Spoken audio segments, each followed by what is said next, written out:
The wind in the gods' wood had teeth. It bit through Theon Greyjoy's furs as he stood before Bran's chair, bow lifted toward the breach in the trees where the dead came on. His fingers were numb and clumsy on the string. His breaths came in shaky plumes that froze in the air and hung like ghosts between him and the boy he had betrayed and served and betrayed again. The weirwood loomed behind Bran, its pale trunk streaked with dried red tears, its branches bowed under a weight of rime. Snow whirled, thin and frantic, dragged by the storm that walked in the shape of a man. The Night King, steel and dragonglass littered the ground around the little island of half-buried roots. The last of the Ironborn lay where they'd fallen, broken black shapes glazed over with frost, their blood turned to dark glass in the hungry cold. Farther out, the line of the trench fires had gone to embers. The dead had poured over them like a tide over rocks. Theon loosed his last arrow. It struck an advancing wight in the throat, but the thing barely checked. Came on with the rest, but then suddenly everything stopped. The wights froze as if some invisible hand had closed around them. They stood, swaying slightly in the wind, eyes burning blue. The only sound in the world was the thin clatter of ice crystals against the weirwood branches. The Night King had entered the God's Wood. He walked alone between the standing dead, his armor the color of moonlight on a frozen lake.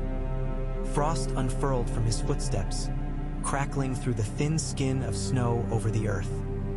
His crown of jagged horn-like ice caught the flicker of distant fires and made of it something pale and sickly. Theon lowered his bow.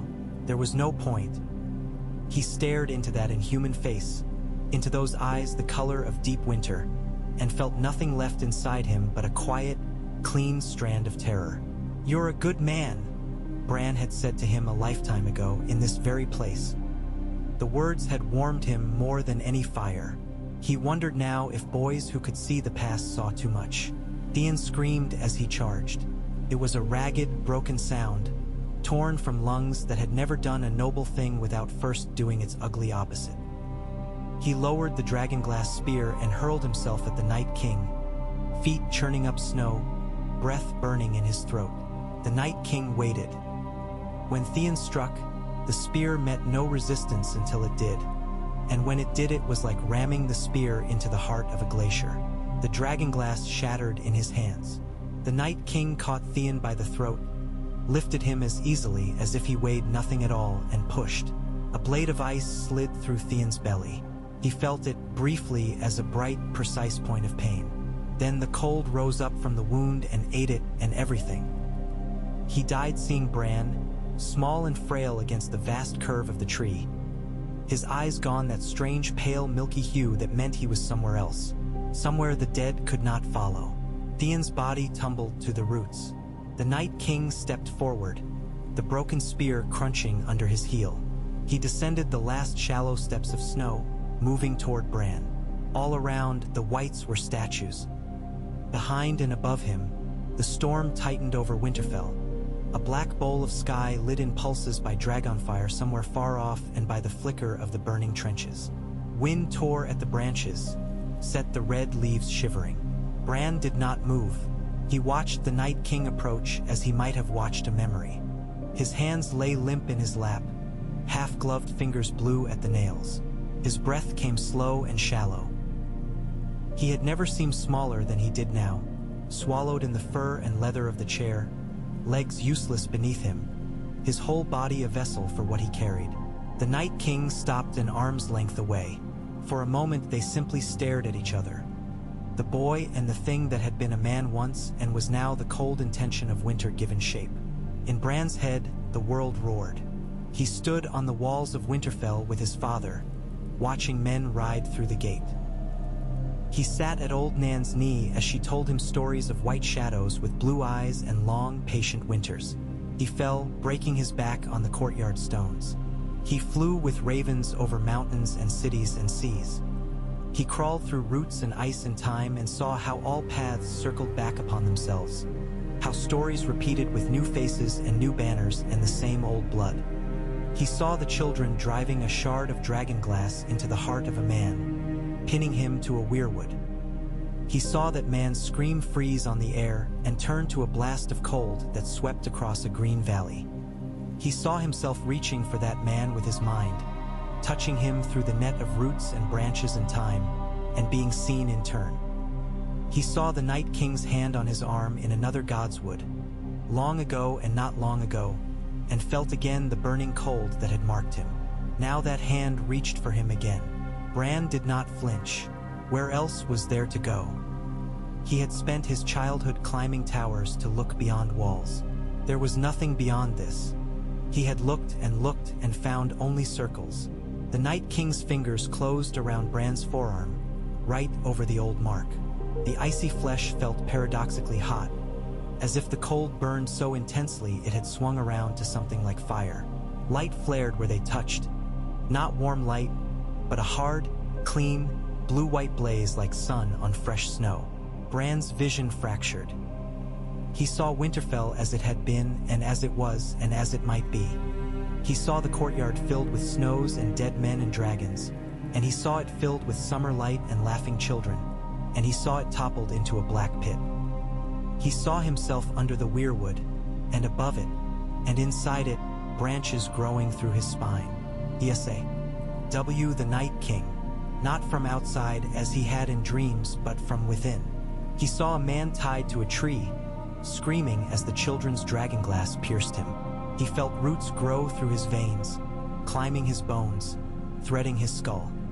He felt his own mind pulled apart and pushed wide, spread across miles and years until it was as thin as mist.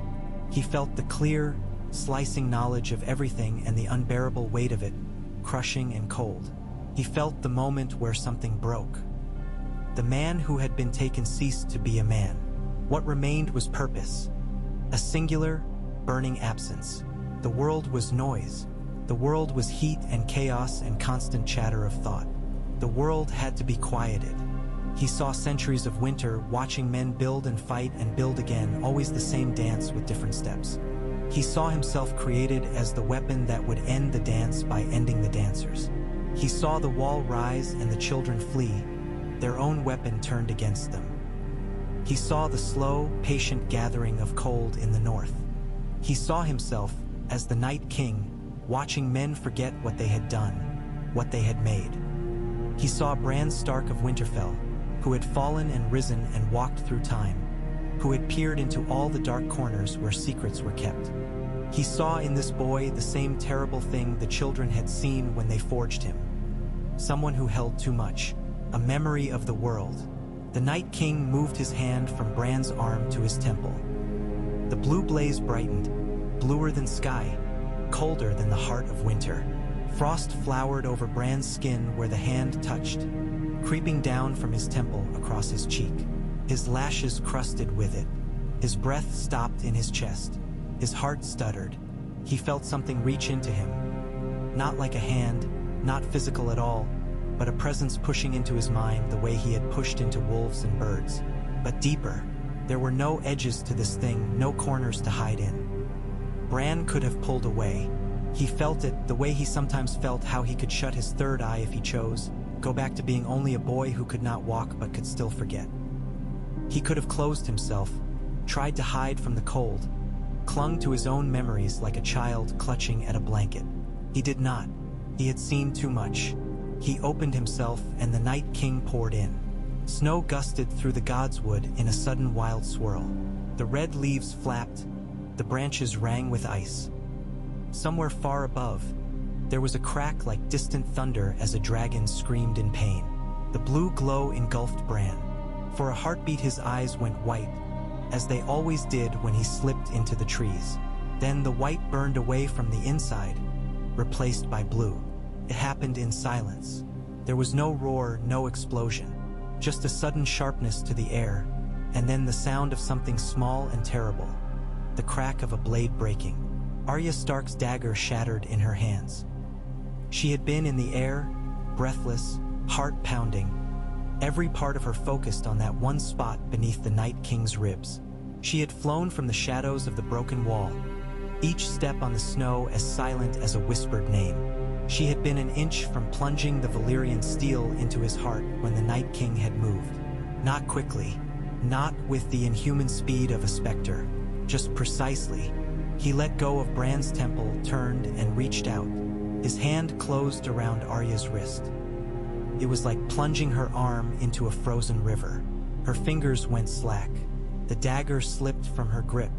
The Night King's other hand seized Bran by the shoulder and pulled him forward, between them. For an instant, Arya saw Bran's face framed between them. Eyes gone that terrifying blue, frost creeping from the corners of his mouth. Then she saw the dagger falling in slow arc, catch the blue light and flash white, then black, then it struck Bran's chest. There was a sound like glass snapping in a winter's hand. The blade cracked, shards flying out in a spray of dark steel that glittered like black snow. The hilt clattered to the roots at Bran's feet. A jagged length of Valyrian steel remained buried in him, sunk up to the ornate guard. Arya hit the ground hard. The impact snapped the breath out of her. She rolled, came up on her knees, reaching for another weapon that wasn't there. The Night King was gone. Not gone, she realized a heartbeat later. Changed. The air where he had stood was filled now with a whirling column of frost and shadow. A tight spiral that twisted down into Bran, into the wound in his chest, into the place where the broken dagger had struck. It poured into him in a torrent of blue fire and black ice, vanishing into his small, rigid frame as if he were a hollow thing. Bran's head snapped back. His mouth opened in a soundless cry. The whites of his eyes were gone. His irises blazed with blue fire, but behind that fire lay something older and darker. The weirwood shuddered behind him. Its carved face seemed to flinch, the mouth twisting, the red sap in its carved eyes crusting into new tears of frost. The branches creaked as if under a sudden, immense weight. Rime spread thicker along its trunk, turning the crimson grooves to pale scars. All around, the whites quivered. Arya staggered to her feet. The world had gone strangely quiet. The screams from the walls, the clash of steel, the roars of dragons, all had faded to a distant murmur, as if someone had stuffed snow into her ears. The only sound she could hear clearly was the slow, measured crunch of ice. Bran, no, something that wore Bran's face was standing. He pushed himself up from the chair with a movement too smooth, too easy for a boy who had not walked in years. His legs unfolded beneath him, straightening. The furs fell away from his shoulders as he rose. He stood on the roots of the weirwood, the broken dragon bone of Theon at his feet and the shattered hilt of Arya's dagger buried in his chest. Frost crawled out from that wound, tracing delicate lines through his tunic, spreading in crystalline veins across his ribs. His eyes were blue and green and white all at once. The colors churned within them like storms. Arya took a step back. Her hand found the empty place on her belt where the dagger had hung. "Bran," she whispered. He looked at her, and for a moment, just a flicker, she saw her brother there. Not the strange, distant boy he'd become since returning to Winterfell, but the Bran who had climbed towers and laughed when he reached the top, who had begged to hear just one more story before bed, who had wanted everything the world could give him and had believed, still, that it could be kind. Then that flicker was gone, swallowed up in a cold so vast it had no edges. His lips parted. The breath that came out of him was not warm. It was a plume of pure winter, thick and pale, that rolled over the roots and spilled toward Arya's feet. She flinched as it reached her boots. It felt like fingers closing around her ankles. The whites around them moved, but they did not rush forward. They did not leap and claw and tear. They turned. They turned away from Bran, away from Arya, away from the living. They turned their faces to the sky. One by one, their blue eyes went dark. The light in them did not sputter or fade. It simply went out, as if a hand had snuffed a candle. The corpses sagged, their strings cut, and toppled where they stood. Bones cracked as they hit the frozen ground. The sound rolled outward in a grisly wave as thousands upon thousands of dead things collapsed into stillness. The wind dropped. Snowflakes hung in the air, spinning slowly, no longer driven by the force of the storm. Arya stared, chest heaving. Beyond the trees, in the castle, the noises of battle staggered to a confused halt. Somewhere a horn blew, a single uncertain note that trailed off. The sky above the gods would cleared in a widening circle, stars staring coldly down. Bran, whatever he was now, turned his head toward the north. He took a step. It left a print in the snow so cold and precise that ice crystals had bloomed around its edges before his foot had lifted. Arya. A voice, rough and breathless, came from the edge of the trees. Jon lurched into the godswood, his hair half frozen to his face, his sword dripping black and blue in the faint starlight. Ghost limped at his side, white fur streaked with blood and soot. Jon's eyes took in the fallen whites, Theon's broken body, the empty chair, the figure standing before the tree. He stopped. "Bran," he said. The blue-green gaze settled on him. Jon felt it like a weight. It pressed against his skull, slid into his thoughts with terrifying ease. For an instant his vision filled with snow and wings and the vast, white emptiness of the lands beyond the wall. He smelled pine and smoke, heard the distant howl of dire wolves and something older, deeper, like ice cracking on a lake the size of the world. Then it was gone. He was back in the godswood, breath steaming, heart pounding. "Bran," he said again, but it came out wrong. His mouth felt numb, his tongue thick. The boy tilted his head. "You should not be here," he said. His voice was Bran's and not Bran's. It had the same thin, high, northern cadence, but each word was slow and measured, as if spoken by someone unused to speech or someone used to speaking in languages without sound. "Where should we be?" Jon demanded hoarsely. "Where are you going? What have you done?" Bran's gaze shifted toward the north again. "To the root," he said. "To the first wound. To the place where the story started, so it can end." Arya stepped forward, though every part of her wanted to step back. "What story?" she asked.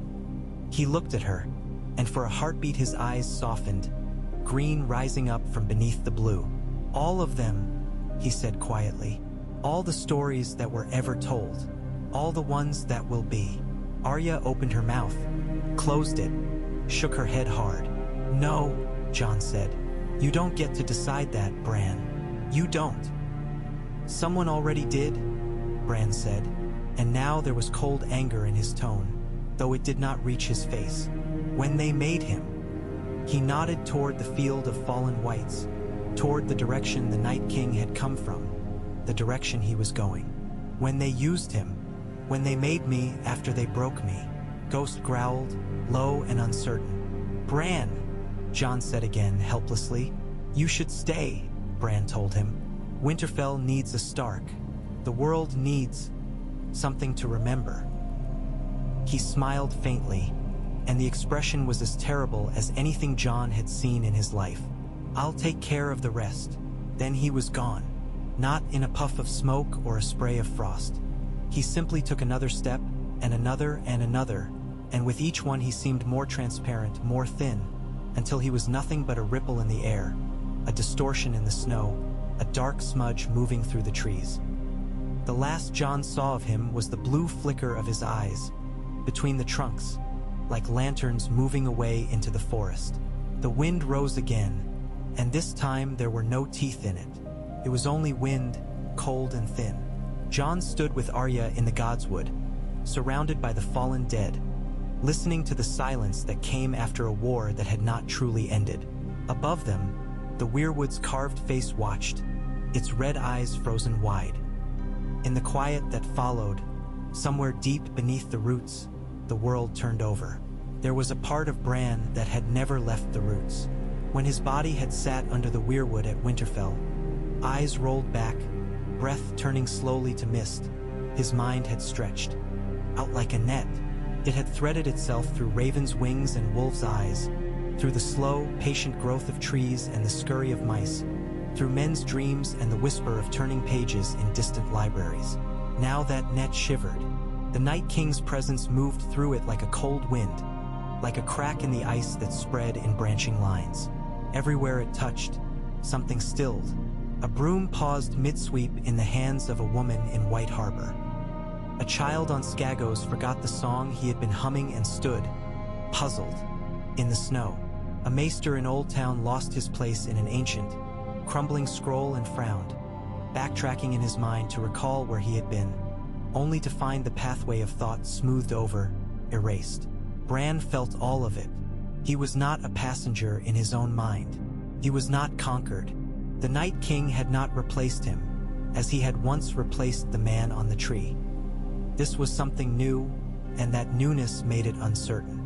They existed side by side in a space that was not space. Bran found himself standing, or seeming to stand, in a hall without walls or roof. Above him stretched the sky, but it was wrong, too full. It carried all seasons at once.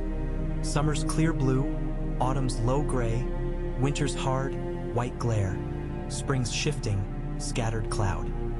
Beneath his feet, the floor was a tangle of roots, twisting and knotting around one another, pale and thick as serpents. Each root pulsed with light, not steady light but flickers, little bursts of color and movement. Bran peered down and saw scenes in them. Tiny, perfect pictures, as if the roots were made of a million tiny windows. He saw the moment Jaime Lannister pushed him from the tower. He saw his father kneel before the king who would kill him. He saw Lyanna Stark in a bed of blood, pleading with someone unseen. He saw dragons hatching from stone. He saw a boy on the Iron Islands stealing another man's home and name. He saw a girl in Bravos cutting her face away, again and again. He saw countless other images of people he did not know. A woman selling onions at a market in Dorne. A sellsword in Volantis counting his pay. A child in E.T. chasing fireflies with a jar in his hands. A man in Asshai praying to something that might have been a god or might have been nothing at all. Each scene was a memory. Each root was a story. They twisted together in a vast, living tapestry that wrapped around the world, up into the sky and down into the dark earth and through it. Bran saw, hopping lightly from root to root, the crows of the citadel gnawing uselessly at this web of tales, picking up as many as they dropped. He saw, in the coldest, highest branches, the way some memories hardened into legend, their details smoothed and simplified by lives that never knew the truth of them. The Night King was here with him. He was not a figure, not like in the world of flesh. He was a presence, a pressure at the edges of Bran's awareness, heavy and cold, bending everything subtly toward stillness.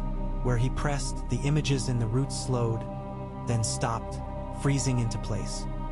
The lives in them ended prematurely or never began. Faces blurred, names evaporated. The light went from bright color to a flat, pale blue. It would be easy, Bran realized, to let that pressure go where it would, to relax, to allow the Night King's will to flow unchecked through the tapestry. The weight of all these lives, all these stories, was crushing. There were so many ways for things to go wrong, for pain to flower from every seed. If they all went still, it would end. "You see," said a voice that was not spoken aloud. It was thought, and not only thought. It was the remembered echo of a scream turned inside out. Noise, heat, chaos, pain. Bran turned, though turning was meaningless here, and faced the Night King. He had expected the same figure of ice and hate that had stood before him in the Godswood. Instead, he saw a man bound to a tree. He was younger than Bran's father, older than Robb had ever been. His hair was dark, his eyes gray. His face was drawn with terror, mouth open in a soundless cry as the shard of dragonglass jutted from his chest. The children clustered around him, their faces intent. One of them, a small, leaf-like creature with golden eyes, looked up at Bran, as if seeing him through time. "This is where it began," the Night King said. His voice seemed to come from everywhere at once. The man at the tree spoke with it, though his lips did not move. Bran looked closer. He had seen this vision before in the cave of the Three-Eyed Raven, but now it was different. Now he could feel what the man felt. The agony, yes, but also the fear, and beneath that something else. Resentment, a sense of betrayal that went deeper than the pain. "They used me," the Night King said calmly. "They took a man and made him a weapon. Their weapon." The vision shifted, roots twisting under Bran's feet. He saw the man again, now as the Night King, leading an army of the dead against men in fur and bronze. He saw the children clinging to the cover of rocks and trees, their eyes wide, watching the slaughter they had set in motion. He saw them retreat when their weapon grew too strong. They thought they were ending a story, the Night King said. Instead, they began another. They thought death would be enough. But death leaves bones. Death leaves memories. Death leaves grief, which is only memory with its skin stripped off. The roots in front of Bran trembled. He saw a boy sobbing over his father's broken body, snot and tears freezing on his cheeks. He saw a woman clutching her dead child. He saw a man staring blankly at ruins that had once been his home. He saw, again and again, men and women turning their pain into hatred, into vows, into wars. "We are the same, you and I," the Night King said softly. "Vessels, tools, not meant to choose, but you." The pressure in the net shifted, focusing on Bran until it was almost too much to bear. "You looked." Bran swallowed. The roots under his feet felt slick. The memories in them slid and shimmered like fish below a frozen river. "I had to," he said. "Someone had to know." "No," the Night King let that word hang. "You know everything. Every hurt, every injustice, every stupidity." Look, he did not give Bran a choice. Memories slammed into him, one after another, a great wave of sights and sounds and feelings. He saw children burned in dragonfire for a slight against a king too proud to accept apology. He saw men castrated and flayed alive in their lord's dungeons to amuse a bored heir. He saw daughters traded like horses, massacres ordered with a wave of a jeweled hand. He saw every promise of peace broken, every treaty signed with one hand and torn with the other. He saw the same stories repeated and repeated with different banners on the same fields. "You would call this living," the Night King said. "You would say it is better than nothing. They have had thousands of years. They learn nothing." "They learn," Bran said weakly. "Slowly. They forget and then they remember differently. But they learn. That is not learning." The Night King's cold crept deeper into the roots. The memories he had shown Bran now frozen into mocking tableaus. "That is chewing on the same bone until your teeth break. There is only one way to end a pattern." The roots shuddered. In the distance, Bran saw a vast white darkness spreading. It was not snow. It was not fog. It was absence. The roots it touched shriveled to ash. The lights in them went out. Stories simply stopped. "Erase the board," the Night King said. "Erase the game. No more pieces. No more moves." Bran stared at the advancing blankness. If it touched everything, that would be the end. Not only of war and cruelty and betrayal, but of laughter and songs and kindness. Of everything he had loved once before all this. Old Nan's stories, Rob's hand on his shoulder, Potter's smile. The thought of those things vanishing, not just from the world, but from the very idea of it, from any possibility, made something twist in his chest. "No," he said. The Night King did not rage. Rage belonged to men and their hot, foolish blood. His voice stayed calm. "You saw my purpose. It is in you now. You cannot refuse it. The weight of what you carry will crush you. Let it go. Let it all go." Bran thought of lying under the weirwood at Winterfell, hearing the moan of the dead at the walls, knowing that if he did nothing, they would flood the world. He had thought then that choosing meant saving who he could. Now he saw he had been wrong. The choice was larger and more terrible than that. "Death is not the only way to end a story," he said slowly.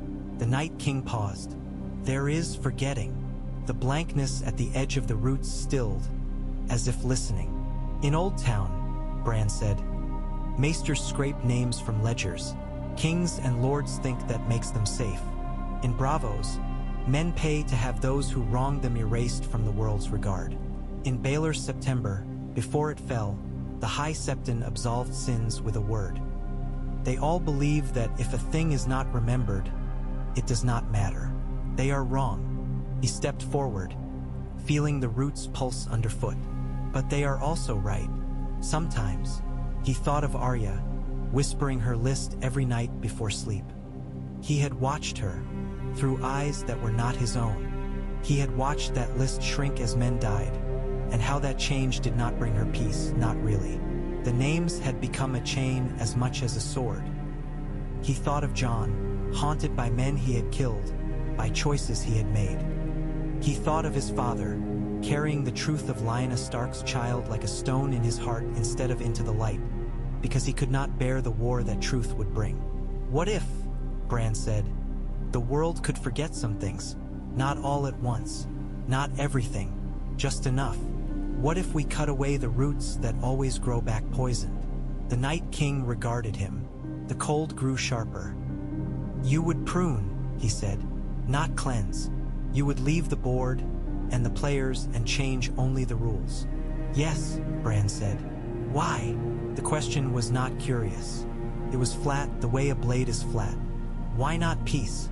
Because peace is not stillness, Bran said. Stories end, but more are told. If there are no stories at all, then no one can choose anything. If nothing can be lost, nothing can mean anything. You know that. You were a man once. Images flickered in the roots.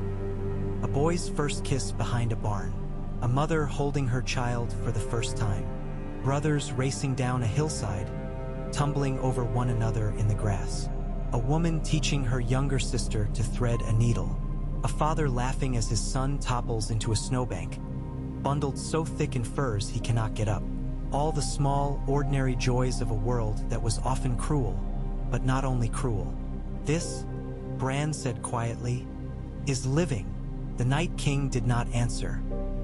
His cold pressed harder at the edges, but it did not advance. Felt now like someone leaning on a door, testing its strength. You cannot do it alone, he said at last. Bran knew that. He could feel his own limits now, where before he had felt only his expansion.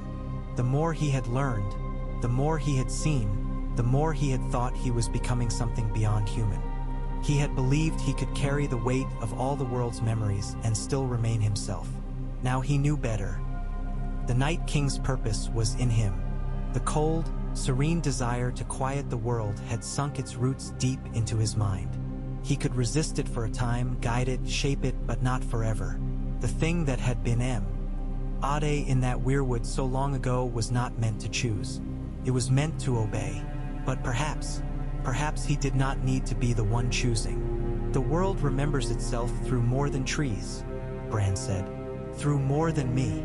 He felt, then, the thin, bright lines of other magics, other gods crossing the tapestry. Fiery threads, taut and flickering. Darker ones like shadows. Knots of old, deep power in scattered places. A red temple in a far-off city. A hidden aisle where faces watched from the bark of trees. A hall of masks beneath a house where men prayed to death. The old powers of the world had no love for one another. They warred through men and women, through priests and assassins and dreamers. But they were all, in their own ways, custodians of memory, of stories. He could reach them. He would need help. After the battle, the dead filled Winterfell. They lay tumbled in drifts against the walls, sprawled in the bailey, slumped in the great hall where the last, desperate stand had been made. Men moved among them by torchlight, turning them over, searching stiff faces for loved ones. Women keened when they found what they dreaded, or made no sound at all. The whites did not rise. That was the miracle, if miracle it was. No fresh corpses stirred. No new blue fires lit in dead eyes. The great army of the dead had gone to pieces like a shattered statue, leaving only debris. We won, someone said, in that bewildered tone that men used when victory had come from a direction no one had expected. Did we? Someone else answered. Jon could not say. He stood on the battlements in the pale light of dawn, looking out over a field of still, broken bodies, and felt no triumph. His limbs were heavy with exhaustion, his mind as dull as old iron. The cold was in his bones. Beside him, Sansa Stark drew her furs tighter around herself. Where did he go? She asked quietly. Jon shook his head. Far overhead, a dragon wheeled. Rhaegal's wings were ragged, one torn membrane trailing like a tattered banner. His scales were crusted with black blood. Jon could not see the wounds from here, but he knew they were there. The dragon's flight was labored, each beat of its wings an effort, but it flew. Drogon was a black crescent against the lightning sky, circling high above, keeping wary distance from the castle now that the fires had gone out. Somewhere between those two arcs, Daenerys Targaryen clung to a saddle, eyes searching the ground as desperately as any mother searching for a lost child. She had lost much tonight. She had lost Jorah and many of her Dothraki, and more unsullied than could be counted. But she had not lost her war. Not yet. He went north, Jon said. Sansa followed his gaze. Beyond the smoking field of dead things, beyond the trampled snow and the shattered siege engines, beyond the broken line of pikes and trenches, the land rolled away in white and gray. The trees of the Wolfswood stood dark against it, their branches bowed. Somewhere in that forest, Jon's brother walked with a blade in his chest and the Night King in his mind. "Are you sure?" Sansa murmured. "I felt it," Jon said. "For a moment, when they looked at me." He shivered. "I saw." He shook his head. "The wall, the land beyond, the place where he was made, I think, or where he died, if he ever did." "If he went north," Sansa said slowly. "He went alone." Jon did not correct her. He did not say that, in some way, the whole world went with Bran now, dangling like a puppet on threads of memory. He did not have words for that. "What does it mean?" she asked.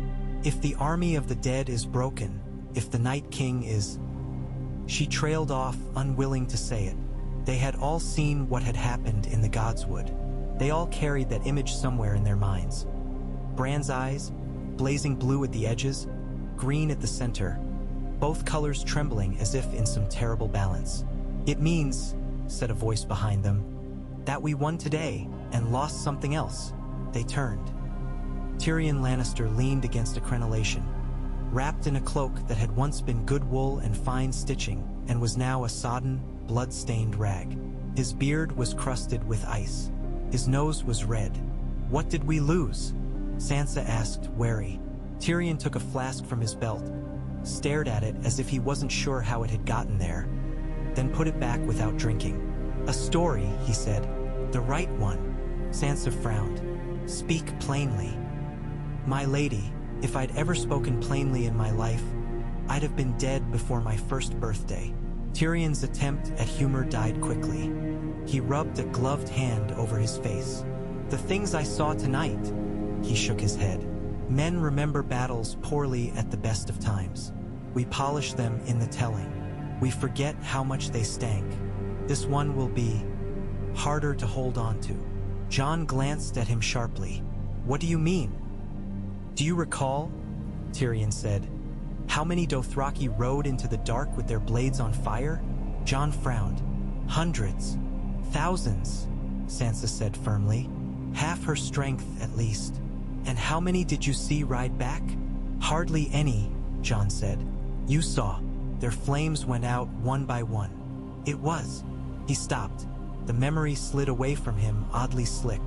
He could recall the sight. The line of burning Iraq streaking into the night, the distant roar, the way the flames had winked out as if some vast mouth had closed over them. But he could not have said now how many there had been. 1,000? 100? 50? The number would not stick in his mind. "We will argue about it," Tyrion said quietly. "If we live long enough, bards will sing of it with ever greater figures. And here is the strange thing. I suspect, in not very many years, that no one will know which of them are true. Not the way we usually mean truth. Jon Fr. On.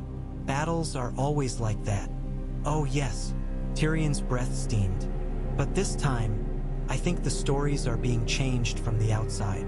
Sansa's face tightened. "By whom? By what?" Tyrion's mismatched eyes met Jon's. "Your brother is more than a boy who sees through birds.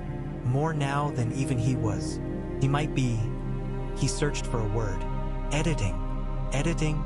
Jon repeated, incredulous. "Law," Tyrion said, "is a story we tell one another to make us behave. So is honor. So is family. So is royal blood. Change the story, you change the behavior. Change the memory of the story. He spread his hands. What happens then? Sansa wrapped her arms around herself. You think Bran would do that? I think, Tyrion said, that the thing your brother has become might not see the difference between trimming a story and pruning a tree. And I think that if you intend to keep fighting the living while the teller of tales is rewriting the world behind your back, we are all going to end up very confused. He glanced north, where the clouds were thinning. I dislike confusion, he added. It tends to precede my death. Sansa followed his gaze. What are you suggesting? She asked. To your own side. I'm suggesting, my lady, that someone ought to go after him. We can't, Jon said. Not now. Cersei is waiting in King's Landing, with fresh armies and dragon-slaying scorpions and a city full of people she'll happily burn before she yields it. Daenerys will be thinking of that, not of Bran. She'll leave a garrison here, bury the dead, then fly south. If I tell her we must go north instead of south, she'll think you mad, Tyrion finished, and quite possibly a traitor besides. Jon said nothing. He could feel the pull already. South, toward the Iron Throne he had never wanted, which now loomed in everyone's glances. North, after a brother who was no longer exactly his brother, carrying in his head the bones of the world. He had pledged himself to Daenerys. His honor demanded he stand beside her in the wars to come. But honor had killed enough Starks already. Bran said Winterfell needs a Stark, he muttered. Sansa looked at him, expression unreadable. Then Winterfell has one, she said. And the world has another, walking north with a monster inside him. I don't know what story he's telling himself, Jon, but I know this. If you don't find him and hear it from his own lips, someone else will tell it for you. And we've seen what happens when men like Cersei and Littlefinger tell stories. Her mouth twisted. They make themselves the heroes. Jon stared at the battlements, at the dead, at the pale curve of the rising sun. I can't leave, he said. You can't stay, Sansa answered. Tyrion watched them both and knew better than to speak. On the far side of the narrow sea, in a city that smelled of smoke and incense and the iron tang of spilled blood, a woman in red woke from a dream. Kinvara sat upright on the bare stone of the temple floor, her crimson silk clinging to her with sweat. The braziers around her had gone almost cold. The last coals glowed faintly in their bellies, like tired eyes. She had dreamed of snow. In the dream, snow had fallen over the temple of the Lord of Light, smothering the flames.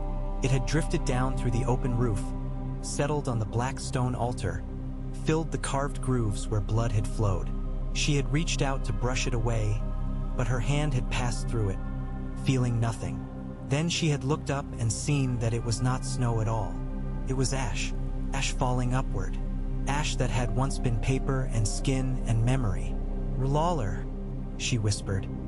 The word felt strange in her mouth, not because she had ever doubted. The Lord of Light was, to her, as real as the stone beneath her, as the burned scars on her arms. She had seen visions in the fire that had come to pass with uncanny precision. She had called down miracles and seen them performed. She had watched men walk through flames and emerge untouched. Now, though, the very idea of a god with a name felt fragile. Something moved at the edges of her perception, like a wind blowing along the spine of the world. She rose, her bones creaking more than they had before. How long had she slept? Hours? Days? Time felt slippery. On the altar lay the logs of the last fire. They were gray, their edges crumbling. When she brushed the ash with her fingers, it rose in a slow, reluctant cloud. She stared at the patterns in it, expecting to see the usual flicker of prophecy, the twisting shapes that formed faces and crowns and swords. Instead, the ash lay flat, blank. She closed her eyes. In the darkness behind her lids, she saw a tree with red leaves and a carved face, standing alone in a silent wood. Snow lay deep around it. The sky above it was full of stars. A boy sat at its roots, motionless, eyes open and empty. Then the stars began to go out. Not with a flash, not in any orderly pattern. They winked away here and there, like thoughts forgotten mid-sentence. The boy did not look up. The carved face did not move. Kinvara opened her eyes with a sharp, scared sound. "Somebody is stealing stories," she whispered. The braziers around her flickered. For an instant, the flames burned blue. She fell to her knees. "Lord of Light," she said, "if ever you would speak to your servant, speak now. Show me the thief." In the ash on the altar, something stirred. It did not form a face. It formed, instead, a single stark image. A boy with a knife in his chest, standing beneath a tree. His eyes were two colors, one the green of leaves, one the blue of deep ice, swirling into one another like smoke caught in a jar. Kinvara bowed her head. Far away, in another temple of another god under another sky, a man in a black and white robe woke from his own sleep with his heart hammering. He could not remember the dream that had shaken him, but he felt, for the first time in his long, precise life, an unfamiliar sensation, like cold fingers brushing his shoulder, the sensation of being watched. "Who's there?" he demanded softly, though the hall of faces around him was as silent as always. The dead did not answer, but the masks on the wall seemed, in the faint torchlight, to blur. A few of them, for a moment, lost their features entirely, becoming smooth ovals of skin with no eyes, no mouth, no nose. Then their details crept back, like ink soaking through paper. The many-faced god had no single shape, no single name. Its stories were its faces, each one a life taken, a tale cut short.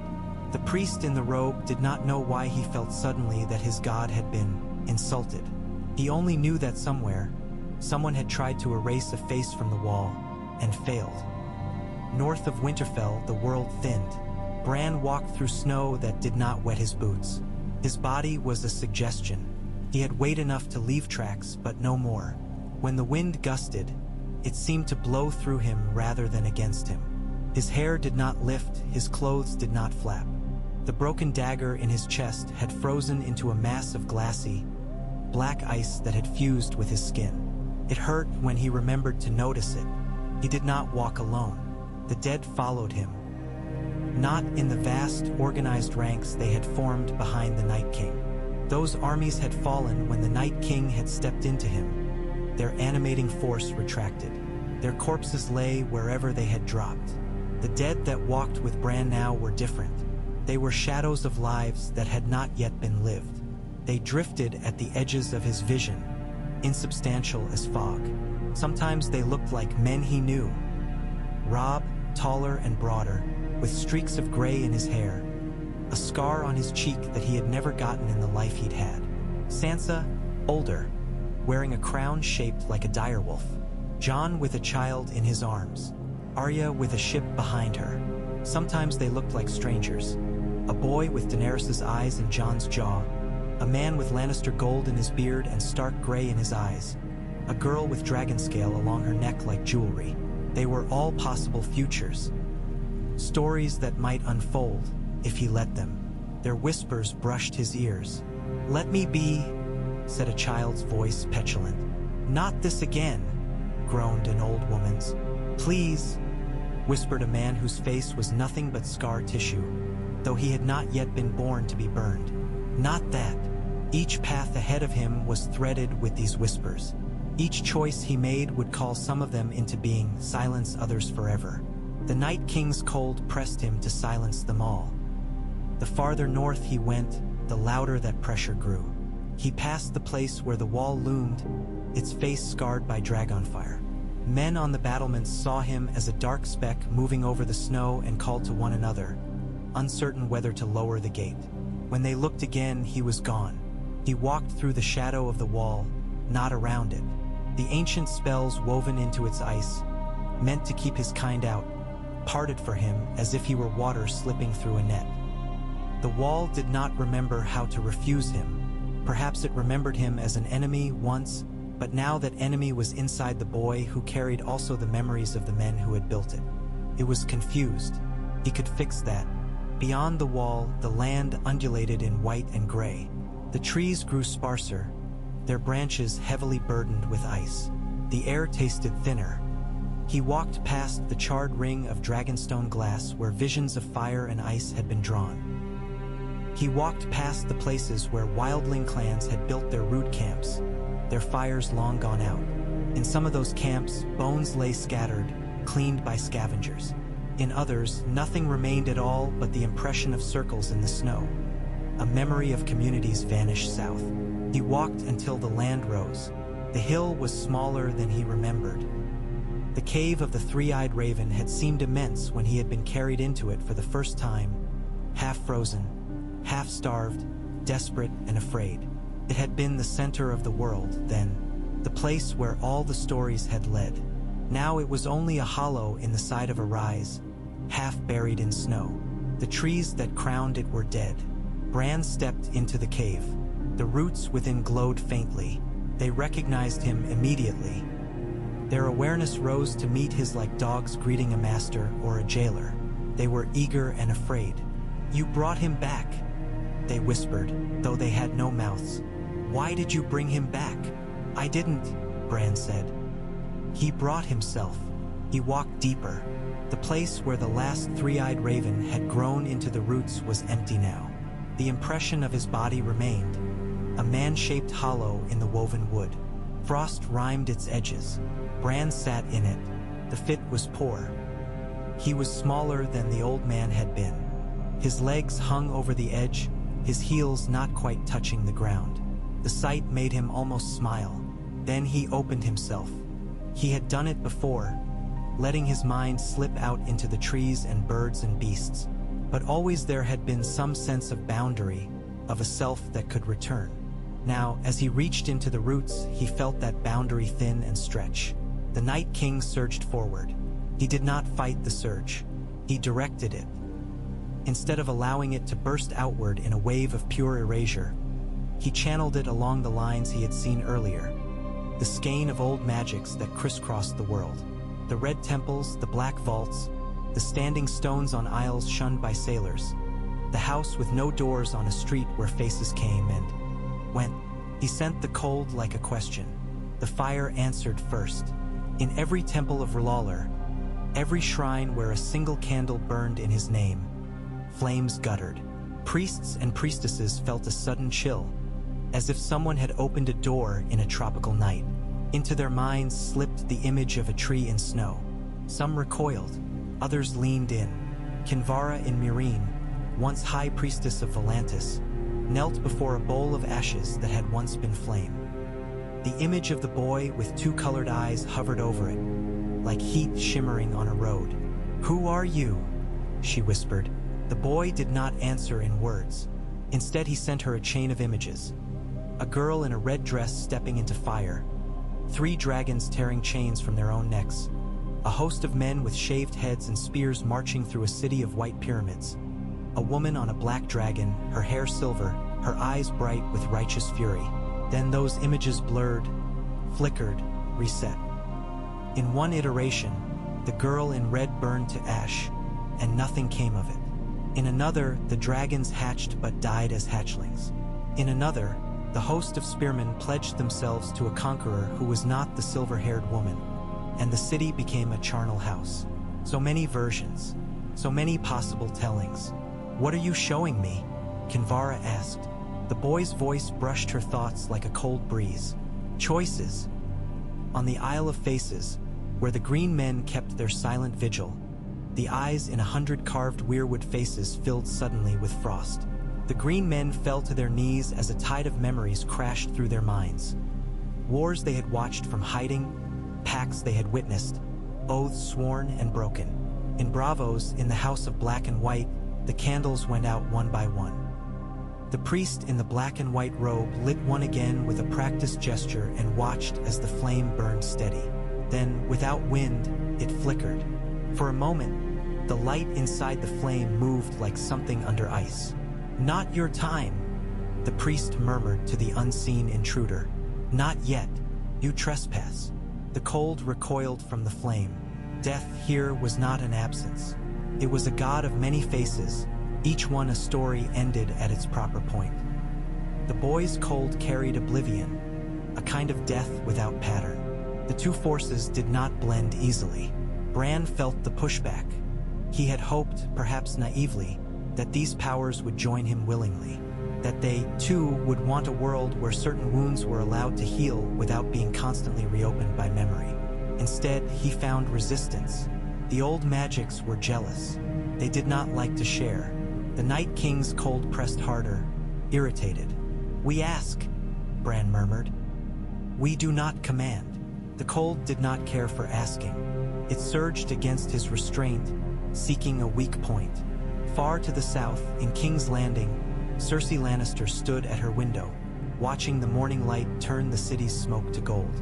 Qyburn rattled on somewhere behind her about scorpions and wildfire, about the reports coming from the north. "They say the dead have fallen," he said, "but that their king has changed. The tales are confused. Some say he vanished. Some say he took the form of a boy and walked away. Some say she tuned him out." Her head hurt. It was not the usual ache of wine and worry. It was something sharper, like a knife between the eyes. She lifted a hand to her temple and winced. For a moment, everything in her mind went white. When the fog cleared, she realized she could not remember exactly what the prophecy from Maggie the Frog had been. She remembered the witch's yellow teeth, the taste of blood on her tongue, the stink of the hut. She remembered 3 questions, 3 answers, but the details slipped away when she tried to grip them. Something about her children, something about a younger queen. She laughed shakily. "What is it, Your Grace?" Qyburn asked. "Nothing," she said. "An old woman's mutterings. I've given them too much credit." The tightness behind her eyes eased. She felt lighter. "Send word to Euron," she said. "Tell him we will have visitors soon." She did not remember, as she had once, the precise words that had haunted her for years, the exact number of children, the image of a hand around her white throat. That part of her story had been clipped away. Elsewhere, other small changes rippled through other minds. A man in Dorne forgot, briefly, why he had sworn to avenge his sister, then remembered again, but the memory of her face was softer. A woman in the Riverlands laid down a sword she had been carrying for 20 years and could not quite recall the name of the man she had intended to kill with it. The Night King's cold felt these edits and pushed at them, seeking to slide from trimming to scouring. Bran held on. "Not all," he said. "Not everything. Just enough." His own memories trembled. He saw his father's face as they rode out to behead the deserter from the Night's Watch. The stiffness of Ned Stark's jaw, the winter in his eyes. He heard his father's voice saying a man who passes the sentence must swing the sword. That memory had shaped Bran's whole idea of what a lord should be. Now, for an instant, it blurred. He saw, instead, his father coming home from the south with lines of new grief on his face, sitting his horse differently. He saw him pause before picking up the sword to execute a man who had betrayed no one, who had done what honor demanded. He saw him hesitate. That Bran had never existed, but he might have. The cold tried to pry this false memory into place, make it the only one, remove the version where Ned had taught his son hard lessons too early. Bran shook his head. "No," he whispered. He was who he was. The false image cracked like thin ice. The true memory flowed back. He realized, then, that this was what it would be like, trying to reshape the stories of the world. A constant negotiation between what had been, what might have been, and what he was willing to allow. Every edit would have a cost. Every change would invite the Night King's absolute, erasing will to go farther. He was not strong enough, alone, to maintain that balance forever. He needed anchors. He needed people whose memories were held by more than his roots. People who carried their stories in their bones, in their scars, in their names, people who would not let themselves be rewritten easily. He needed his family. In the great hall of Winterfell, the living feasted among the dead. Not by choice. The dead had been laid out along the walls, shrouded in linen and furs. Their faces were covered, their hands folded. They were too many to bury at once. The ground beyond the castle was still frozen hard, and men were too few and too tired to dig.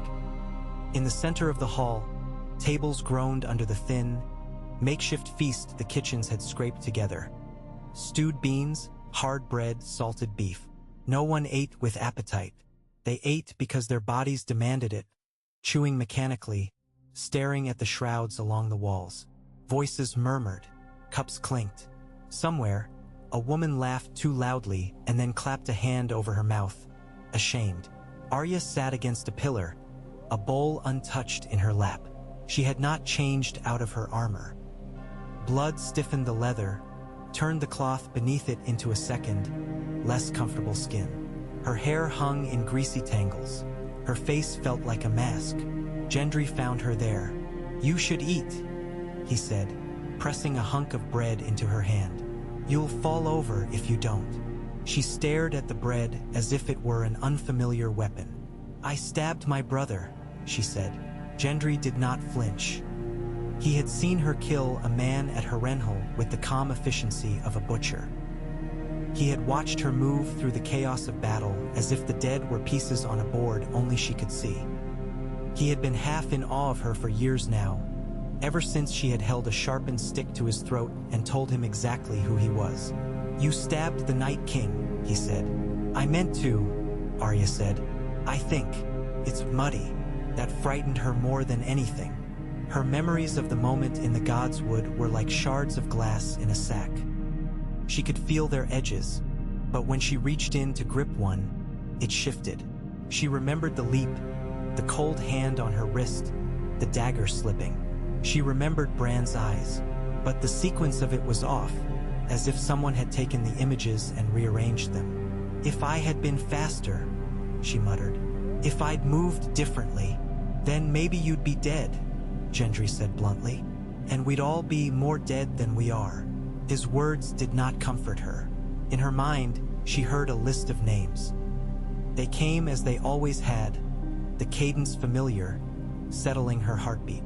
But when she reached the end, she frowned. She had forgotten one.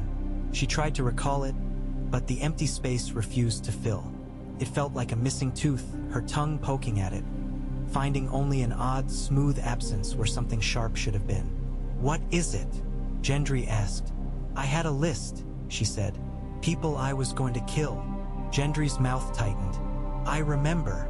I forgot someone." "That's good, isn't it?" he said gently. "Means you don't need to kill them anymore." Arya shook her head. "It doesn't feel like that," she said. "It feels like someone reached into my head and plucked a name out without asking. That's mine. They're mine." She pressed the heel of her hand to her brow. When she closed her eyes, she saw, for an instant, a man's face. Smirking mouth, pale hair, eyes alight with cruelty. Joffrey, she thought. No, not Joffrey. Joffrey had died long ago. This was someone else. Someone from the House of Black and White, maybe, or from Harrenhal. The image blurred before she could pin it down. Her training with the Faceless Men had taught her to strip away identities, starting with her own. She had carved faces from corpses and worn them like cloaks. She had learned how malleable the self could be, how stories could be taken on and off. But she had also learned how important the knot at the center of that was. The knot that said I am. If something else was untying that knot without her will, she would fight it. "I'm going after him," she said suddenly. Gendry blinked. "After who?" "Bran." She stood, dropping the bread into her untouched bowl. "He's doing this, changing things. Maybe he doesn't mean to, but he is. I can feel it. Jon can feel it. Tyrion says. Tyrion says a lot of things," Gendry muttered. "He's right about this." Arya's jaw tightened. "I'm not letting anyone rewrite my story." Gendry caught her arm. "You can't just go," he said. "There's a war still, a South to fight. Daenerys wants a throne," Arya said. "Bran is playing with the world." Her eyes met his. They were very dark, very clear. "This is bigger than thrones." He opened his mouth, closed it, let go of her arm. "I'll come," he said. She shook her head. "You won't," she said. "You're a lord now. Storm's End will need you." He snorted. I was a bastard in the smithy last year. I think they can do without me a few more days. It won't be days, Arya said. It might be longer. He swallowed. He had never known, with her, whether he was talking to the girl who had once asked him to travel with her to the wall, or the woman who could wear another person's face and voice as easily as a cloak. Maybe they were the same. I'll be here when you get back, he said finally. He tried to say it like an oath. It sounded like a hope. She gave him a quick nod, then turned away before the weight of his gaze could settle on her shoulders. She needed to move.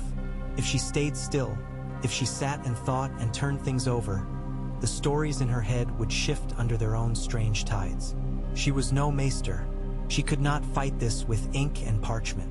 She could fight it by being where it happened. Talk to John, Gendry called after her. You'll need his help. She did not answer. She knew John would come.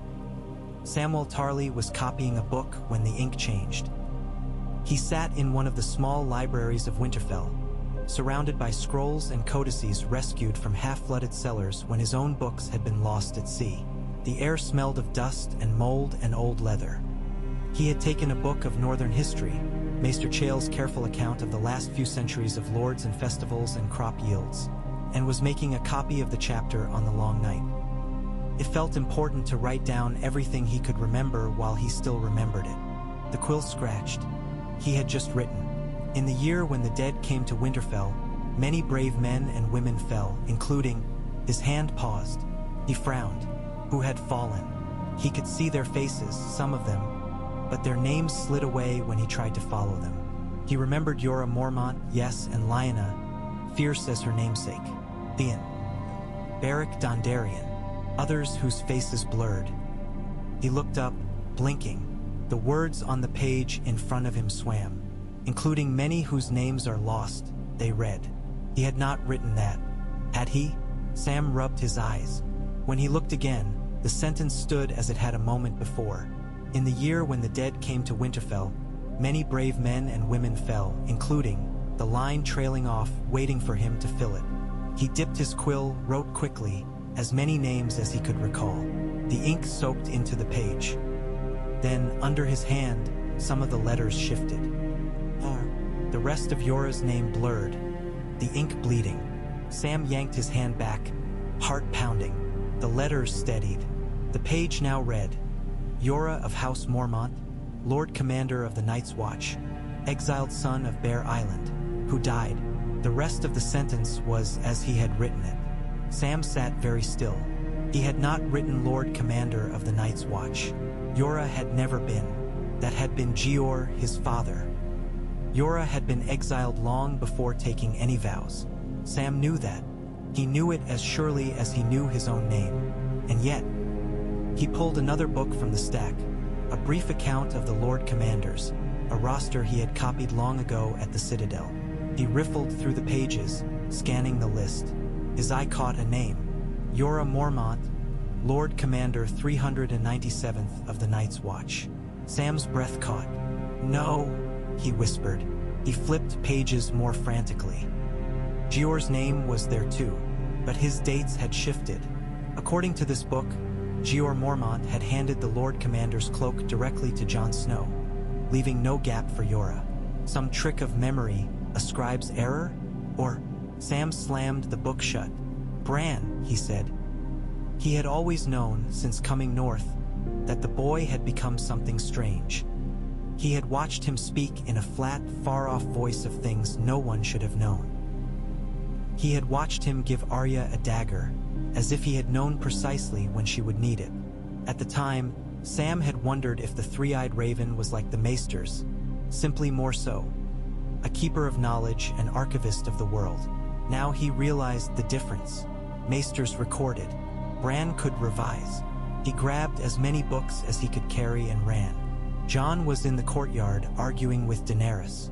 They stood close, their voices low, but there was no mistaking the tension. The Dragon Queen's eyes were bright, her cheeks flushed with anger or cold or both. Jon's jaw was clenched, his fists balled. You can't wait, she was saying. Every moment we give her, she strengthens herself. The Golden Company is already in the city. Euron's fleet is in Blackwater Bay. If we delay, if we go south while my brother goes north with a monster in his head, Jon said, we may have a city to fight over and no world for it to stand in. Daenerys' mouth tightened. You saw the dead fall, she said. You saw their king vanish. I know it was strange, Jon. I know it was not what we expected, but the threat from the north is ended. I have spent my whole life moving toward one thing. I will not turn away from it now because of a boy in a tree and a feeling in your bones. Sam skidded to a halt, his arms full of books. He's not just a boy in a tree, he said, breathless. He's rewriting everything. They both looked at him. Sam, Jon said. What? Sam thrust a book into his hands. Read that, he said, then turned to Daenerys. And this, he shoved another at her. They stared at the discs of leather and parchment as if he had handed them dragon's eggs. Now, Daenerys said, incredulous. Yes, now, Sam said. Please. Jon flipped the book open with obvious reluctance. He blinked. This says, he said slowly, that my father never went to war in the first place. Daenerys frowned. Your father died in the rebellion. Rhaegar. I mean Ned, Jon said. He squinted at the page. It says he refused Robert's call, that he stayed in the north while the south burned, that he took in Lyanna's son openly and raised him as his heir. Sam could feel the cold at the back of his neck. That wasn't how it happened, Jon said. No, Sam agreed. Daenerys' face had gone very still. And what does it say of Rhaegar? She asked quietly. Jon scanned the lines. That he never took another wife, he said. That he died trying to protect his sister and her child. Daenerys snatched the book from him. Her eyes moved quickly over the page, her mouth tightening more with each line. This is a fantasy, she whispered. A fairy tale for Starks. I was there in the vaults beneath Dragonstone when you saw the truth with your own eyes. My brother annulled his first marriage. He married Lyanna in secret. She bore him a son. This text denies all of that. Sam held up another book. This one, he said, says your brother died on the Trident before he ever met Lyanna at all. That the rebellion sparked over something as small as a slight at a tourney. It's all wrong. All of it. And these aren't new books, Your Grace. They're old. The ink is dry. But when I read them, sometimes the words change. Daenerys looked up. In her eyes, for the first time since he'd known her, Sam saw uncertainty that had nothing to do with battle tactics or numbers of men. What are you saying? She asked. That the story of the world is being rewritten, Sam said. And the one doing the writing is someone who loves us, and someone who has never truly been a man, and someone who is half a weapon forged by those who wanted to end our kind. He drew a breath. If we don't understand what story he means to tell, we'll end up as footnotes in it, or erased entirely. The wind rattled the banners. Daenerys glanced from Sam's earnest, scared face to Jon's grim one. I cannot fight a story, she said. You can, Sam said. You already are. You were written as the Mad King's daughter, the little sister who burns cities for the taste of it. You decided to be something else. Her eyes flashed. And how will you tell your people, she asked, that their queen must wait for her throne because a boy in the north is making a mess of history? Tell them there is only one war, Jon said quietly. There always has been, the one between life and death. I thought we'd fought it here, but it seems, he looked north. The battlefield has moved. And if I refuse, she asked, then you'll win or lose your throne, Jon said.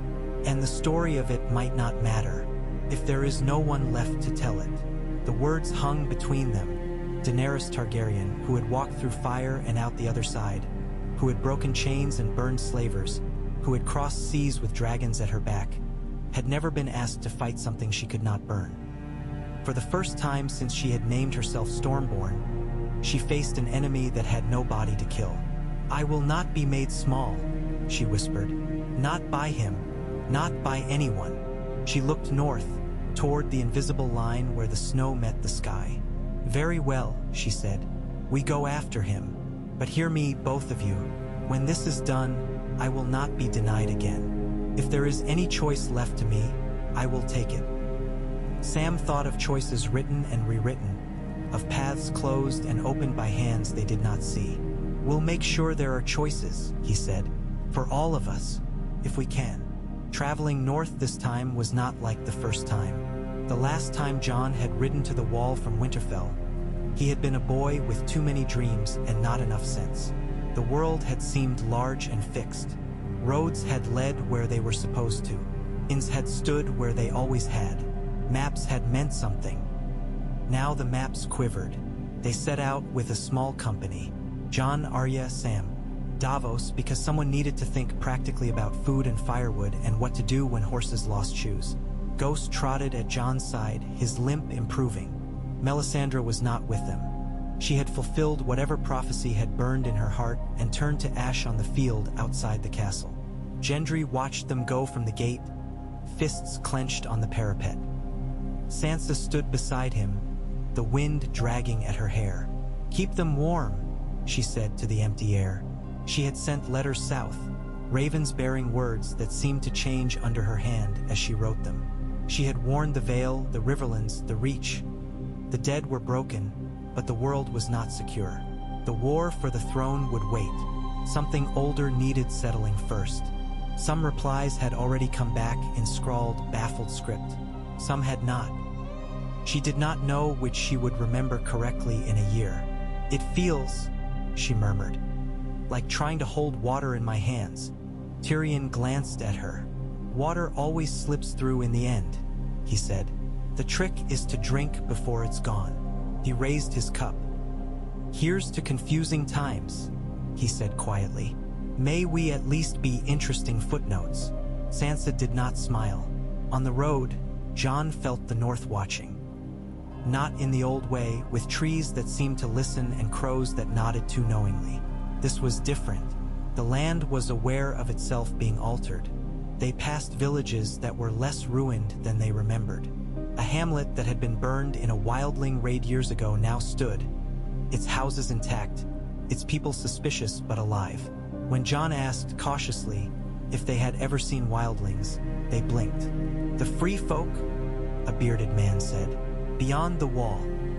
They mind their own, we mind ours." "But there was a raid," Jon insisted. Your father was killed." The man frowned. "My father died in bed," he said. He choked on his supper. "Who told you otherwise?" Jon did not argue. Later, sitting by the fire, he stared at the flames and tried to tally what he had lost. Memories that had once felt like stones in his pockets now felt like feathers, light and unstable. He remembered standing on the wall, looking down at an army of wildlings stretching across the snow. He also remembered parleying with a handful of chieftains at the edge of a forest, their numbers smaller, their faces less familiar. "Which was it?" he asked Al. "Out. Both," Sam said. "Neither. One, then the other, then something between." Jon glanced at him. "You sound like a maester," he said. "I need to," Sam said. "I seem to be the only one writing any of this down." He had taken to carrying a little book with him, a journal in which he recorded each day's events as soon as they happened. He feared that if he waited, the edges would soften. Jon watched him scribble. "Will your ink hold?" he asked. "I don't know," Sam said. "But it feels better to try." Arya sat a little apart, cleaning needle. Her fingers moved over the well-known hilt with the ease of long habit. The act calmed her, though she would not have said that aloud. She had once given the sword away and found, without it, that her hands did not know where to rest. She thought of the faces she had worn. Some of them were already fading. She could still see the old woman with the watery eyes, the girl with the crooked tooth. But others had gone smudged, like ink left in rain. She remembered taking a face from a man in Bravos, but not his name. She remembered killing a singer in a Riverland inn, but not the song he had been playing. She did not know if those details mattered. She suspected they did. "I am Arya Stark," she whispered to herself as she ran a cloth along the blade. "I was born in Winterfell. My father was Eddard, my mother Catelyn. My sisters are Sansa and 2 brothers, Robb and—" She hesitated. "Jon," she said quickly, before the space where his name should be could widen. "Jon." The more often she said it, the more solid it felt. That was the trick, she thought. Stories grew stronger with telling. If someone was trying to tell a different story, she would tell her own louder. The night before they reached the wall, the sky tore. They were making camp in the lee of a stand of pines when the air went strange. The fire's smoke rose straight up, then crooked sideways. The horses stamped and snorted, their eyes rolling. Ghost whined, pacing, his hackles up. Jon looked up. The aurora came without warning. Colors spilled across the sky in shimmering curtains. Green and purple and pale, cold blue. They rippled like the inside of a seashell. The stars behind them dimmed. Sam stared, open-mouthed. "Beautiful," he breathed. Jon did not think so. He had seen something like this once before, beyond the wall, on the night the dead had come to Hardhome. Then, too, the sky had rippled with strange light, as if the world were being looked at from the wrong side. The colors moved faster. They gathered in the north, braiding themselves into a tight knot of light. The knot pulsed, sending out waves that washed over the land. When the first wave hit, Jon staggered. He felt it as a pressure in his chest, then as a sudden, sharp conviction that something very important had just happened, though he could not have said what. Arya gasped and clutched at her head. Sam dropped his book. Davos fell to one knee, cursing under his breath. The second wave was worse. Memories roared in Jon's ears. The sound of his own voice swearing vows to the Night's Watch. The feel of Ghost's fur when he had first touched the pup in the snow. The smell of Ygritte's hair. Then those memories wavered. The words of the vows shifted in his mind. The figure in the snow became another wolf. Ygritte's face blurred. "No," he snarled out loud. He planted his feet like a man in a storm and held on. Arya's list ran wild in her mind, names tumbling over one another. She grabbed at them, nails digging into her palms. "Walder Frey," she hissed. "Cersei Lannister, the Hound, the Mountain, Island Payne, Island. The name stuttered, skipped. "Island Payne," she repeated louder, as if daring the sky to take it. The aurora flickered. For a heartbeat, she saw, superimposed over the rolling lights, a boy sitting beneath a tree, hands braced on roots, eyes closed. His brow was furrowed, as if in pain. Froth of frost clung to his lashes. Behind him stood another figure, tall and indistinct, its outline wavering like heat haze. It reached for the boy's head with long, pale fingers. "Stop it," she whispered. The boy's lips moved. She could not hear the words, but she saw the strain in his jaw. The second wave passed. The third was weaker. When it was gone, the aurora unraveled, fading into the ordinary glitter of stars. The fire crackled. The horses calmed. Ghost shook himself, sending snow flying. Sam picked up his dropped book and opened it, fingers trembling. The last entry he had written, listing their departure from Winterfell, the names of their little company, had changed. It now read, "We went north to find Bran Stark, who was becoming something like a god." "I didn't write that," Sam whispered. "Maybe you meant to," Davos said. "No," Sam said. "I don't think so." He looked up at Jon and Arya. "We're running out of time," he said. When Jon first saw the wall as a boy, it had seemed like an answer. A cold, hard line between two worlds. North of it, danger and wildness. South of it, home and order. A place where he could go to be something, someone without his bastard's name dragging at his heels. Now he looked at the wall and saw only a question. The great sheet of ice glowed faintly in the starlight, its surface scarred and melted and frozen over again. It was thinner than it had been. The hole Viserion had blasted through it had been crudely patched. Spells reforged as best the remaining brothers of the Watch could manage. But the wall's power had always come as much from belief as from carving and charm. Belief was a story. Stories, John increasingly suspected, were not what they had been. They passed through the gate, the old wooden beams groaning as they opened. The men on duty watched them with weary eyes. "Lord Commander," one of them said, nodding to John. John opened his mouth to correct him, to say he was no such thing.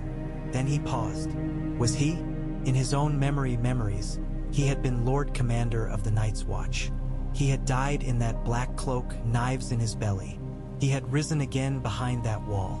He had broken his vows, ridden south. He had died again, in some ways, when he bent the knee to a queen. In the little roster Sam had shown him, the names had blurred. "Just John," he said finally. The man looked confused. Then he nodded, as if the correction slid off his mind like water. Inside the wall's shadow, the world felt thinner. Sounds were muffled. The wind was a constant presence, whistling through cracks, moaning in old stone. Sam shivered. "I can feel him," he said. Arya looked at him sharply. "Where?" she asked. "Everywhere," Sam said helplessly. "In the ice, in the stones, in the ravens." He nodded to where a cluster of the birds watched from a nearby parapet, their black eyes bright.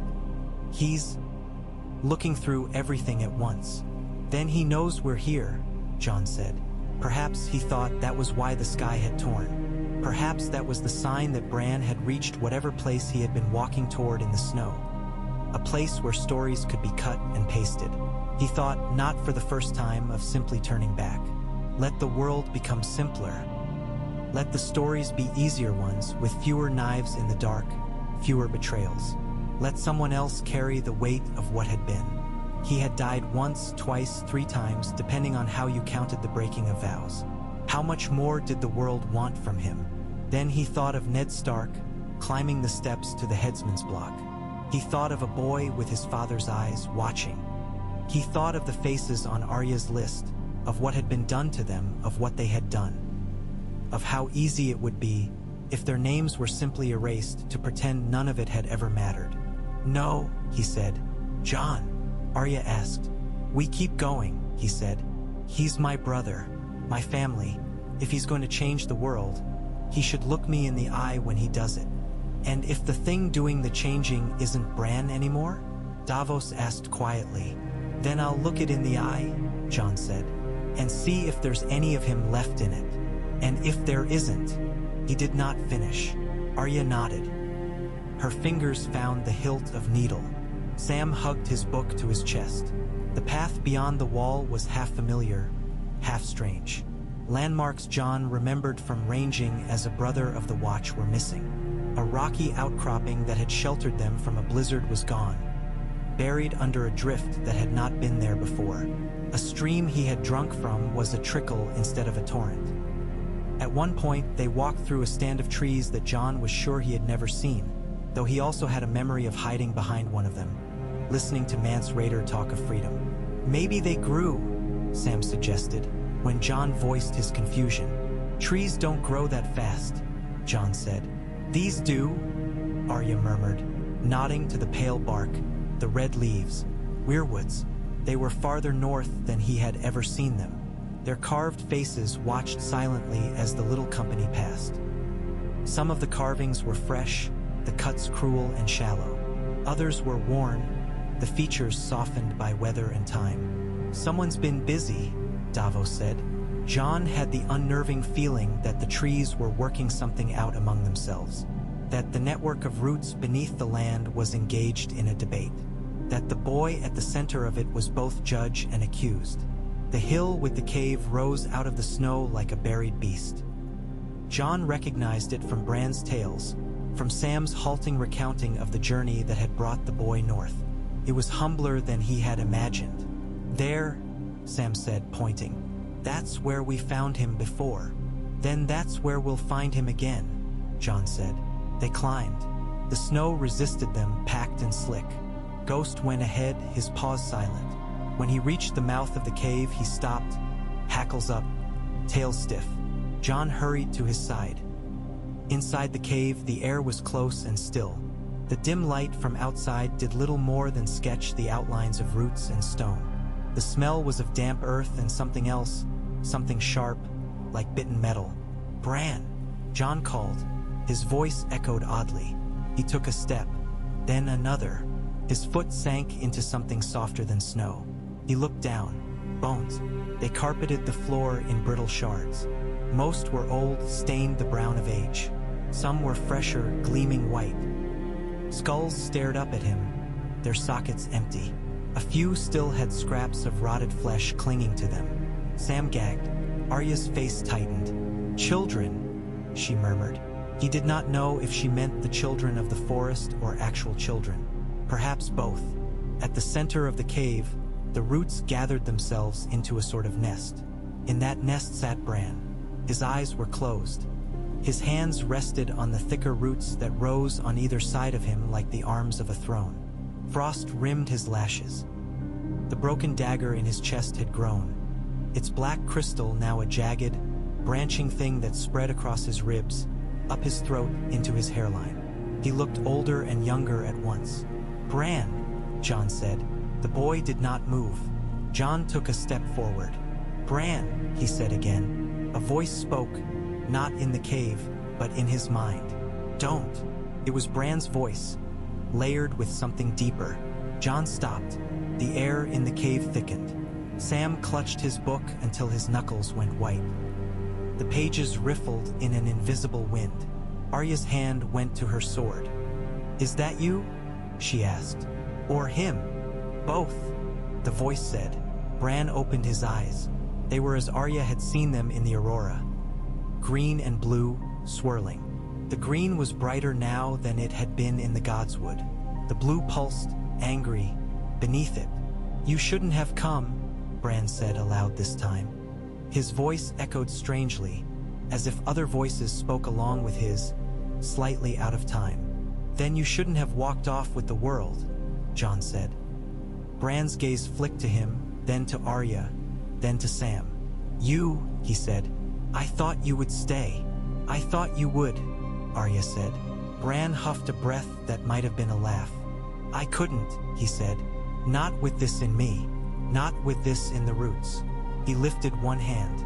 The roots writhed. Images flooded their minds. Cersei's prophecy blurring, villages spared, battles rewritten in half a dozen different ways. They saw Daenerys on the walls of King's Landing, sometimes burning it, sometimes not. They saw Sansa crowned in Winterfell, then someone else, then no one. "That's what I've been doing," Bran said. "Trying paths, testing them. Like a maester scribbling out and rewriting a line," Sam said weakly. "Like a god," Davos muttered. Bran's lips twisted. "I'm not a god," he said. "I'm a boy someone dropped from a tower and stuffed full of centuries. I am a vessel. So is he." The temperature in the cave dropped. The blue in his eyes flared. Jon's breath plumed. Frost formed on his beard. "You want to erase everything," Bran said, his voice shifting. "I want to shape it. We wrestle." The rope phrase, "If it snaps." He did not need to finish. They all saw it. The blankness swallowing the roots, the sky winking out, the world going silent. "We came to help," Sam said. Bran looked at him. "You wrote about me," he said. "In Old Town, in a forbidden book." Sam flushed. "I thought someone should remember," he said. Bran nodded slowly. "That's the problem," he said. "Someone always does." He looked down at his hands, at the ice creeping along his veins. "I thought if I knew everything," he said quietly, "I could stop the worst of it, that I could say not this, not that I could guide without controlling. But the more I see, the more the things I've seen pull at me. Each hurt wants mending. Each injustice wants editing. And he, the blue flared, doesn't care about mending. He wants deletion." "Let go," Jon said. Bran's head snapped up. "What? Let go?" Jon repeated.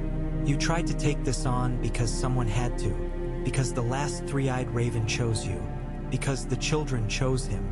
Always someone choosing some poor fool to carry the weight. If the weight is too much, put it down." Bran stared. "You sound like you think that's possible," he said. Davos said quietly. Men put down burdens all the time. Some lay them down on an altar, some in a grave, some in a bottle. Not all of them are good ways, but it can be done. This is different, Bran said. This isn't a pack or a sword or a king's crown. This is... He gestured helplessly at the roots, the bones. This is everything. No, Arya said. They all looked at her. She stepped forward until she was just at the edge of the nest of roots. Behind Bran, the cave walls seemed to recede, becoming instead a vista of images. Faces, scenes, battles, all the stories he'd shown them. This isn't everything, she said. These are stories, some true, some not. You think you're holding the world because you can see every tale that's been told in it. But there are things outside stories, things that never get written down. She thought of sharing a bed of straw with hot pie and gendry under a ruined wagon, of the smell of bread and smoke, of dancing clumsily with a wooden sword in the yard with Jon, of the time she had almost lost Needle and the sick twist that had given her inside. They matter too, she said. Bran watched her with an expression that was almost pain. If I put this down, he said, he will take it, all of it. You don't know what it's like having him in your head, the quiet he wants, the urge to make everything stop.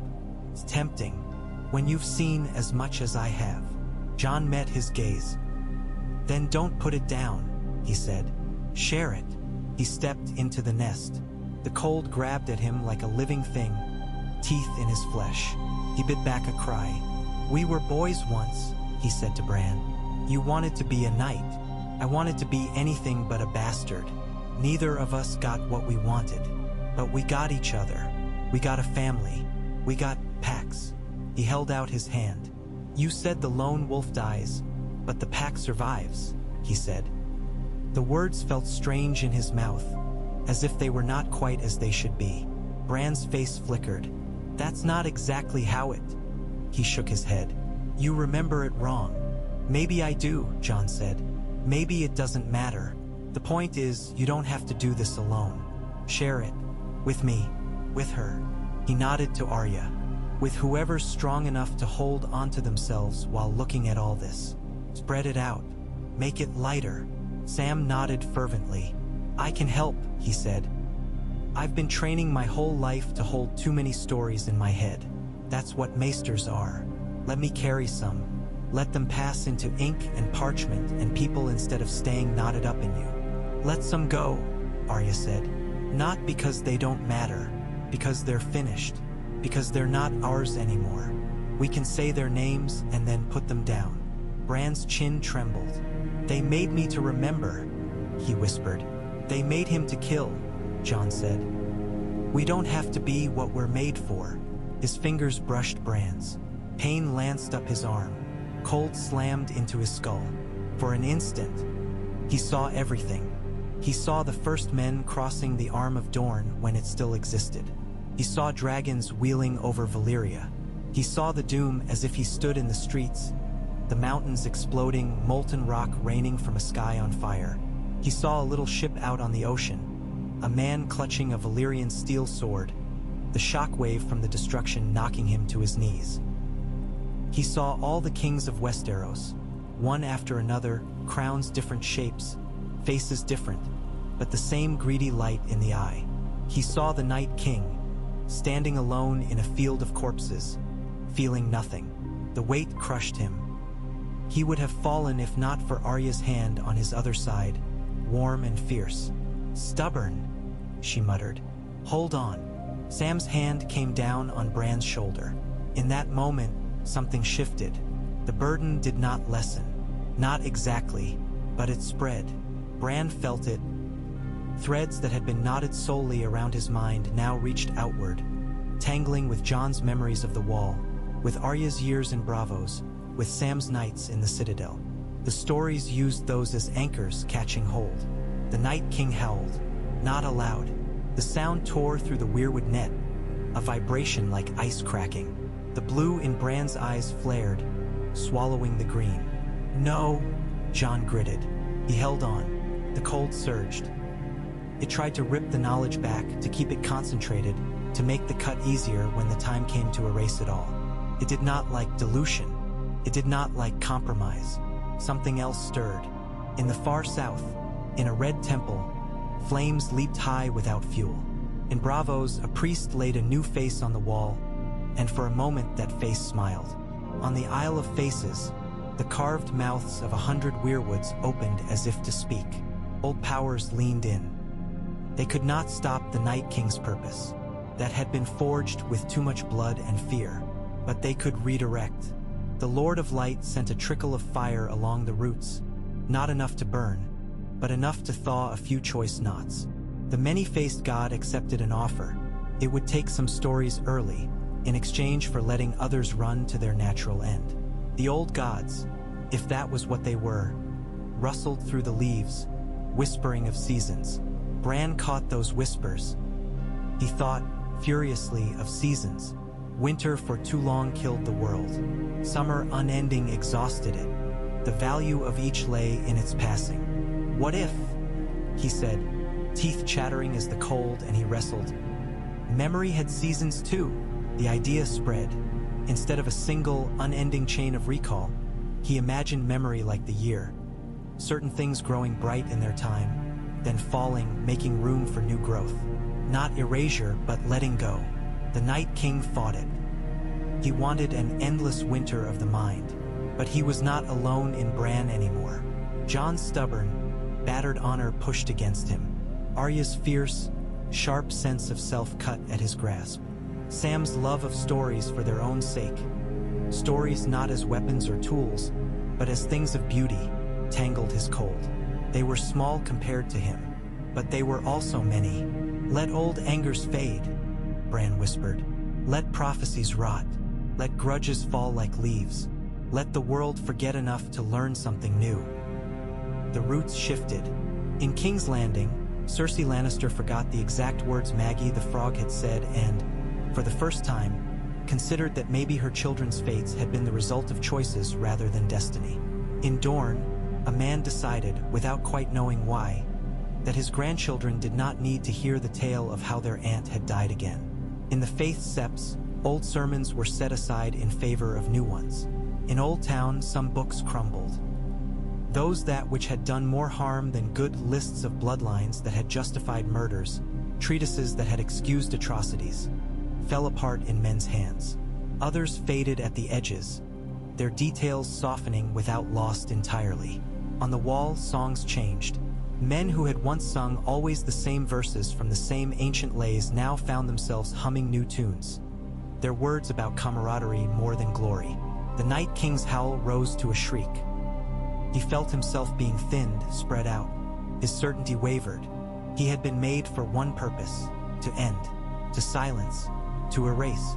Now that purpose was being asked to consent to something that was neither ending nor endless repetition, but an endless sequence of endings making way for beginnings. He did not understand it. He did not like it. He could not refuse it entirely. His essence was bound to the root. And Bran, who sat at that root with a broken dagger in his chest and his siblings' hands anchoring him, was not willing to let him have all he wanted. So he compromised. Winter withdrew. Not wholly, nor evenly.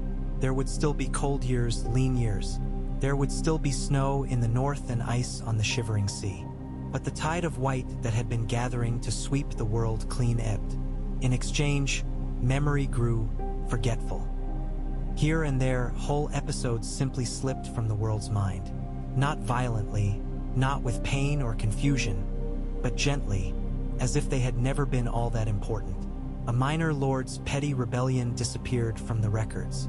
A cruel vassal who had terrorized his small folk for decades was remembered as less powerful. His worst excesses blurred. The exact details of old feuds faded, leaving only vague ill will that could be soothed rather than kindled. The great events remained. The doom of Valyria, the dance of dragons, Robert's rebellion, the long night, but even those grew less sharp-edged in the telling.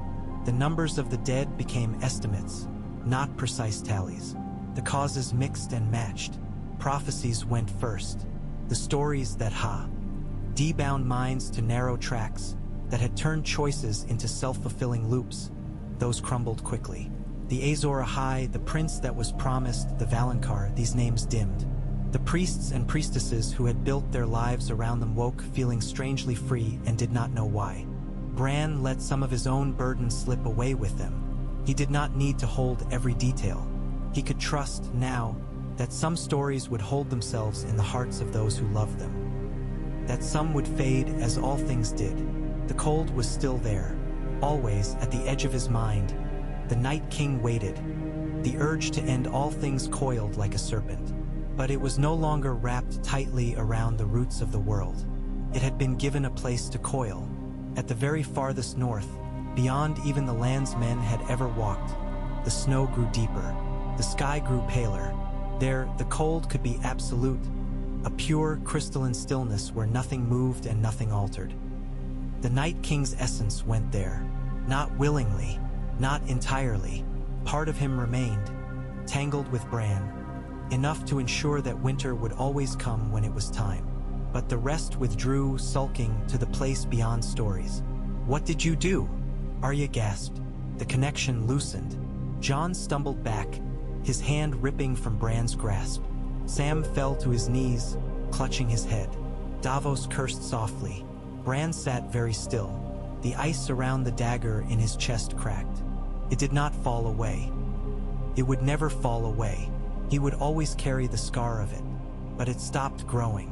"I made a bargain," he said hoarsely. "With what?" Davos demanded. "Winter, death, gods." Bran shrugged, or tried to. He was very tired. "With myself." He looked at Jon, then at Arya. "I can't see as clearly as I did," he admitted. "Not all at once. Things blur. But that might be good." Jon blinked. "Can you see?" He hesitated. What did he want to ask? His own future? Who would sit the Iron Throne? Whether he had ever been meant for more than this endless trudging from battle to battle. "No," he said, before Bran could answer. "Don't tell me." Bran smiled faintly. "I wasn't going to," he said. "I don't hold everything anymore. Some of it belongs to you. To all of you." Arya flexed her fingers. She felt lighter. The list in her head had shrunk to almost nothing. Not because names had been stolen, but because she had let them go. The ones that remained were carved deep, but they were not chains. They were reminders. "I remember enough," she said. Sam opened his book. The words he'd written were still there. Some had changed, some had not. There were gaps where pages had been torn out. He did not remember doing it, but the story that remained was coherent. Not complete. No story was. "I'll write what I can," he said. Bran nodded. "You'll forget some," he said. "On purpose. By accident. That's all right." Jon looked around the cave. The bones were still there. The roots still writhed. The weight of the past had not vanished. But the air felt less crushing. "What now?" he asked. Bran considered. "I stay," he said. "Here. In the roots. Not as a king. Not as a god. As a gardener." Arya snorted. "A gardener?" she repeated. "I've been pruning," Bran said. "I should learn how to plant." He looked at her, at Jon. "You go," he said. "Live. Make mistakes. Tell your own stories. I'll hear some of them. Not all. That's all right too." Jon swallowed. "You're my brother," he said. Bran looked at him steadily. "I was," he said. "I am. But I'm also more and less. You don't need me in a chair in Winterfell to be a Stark."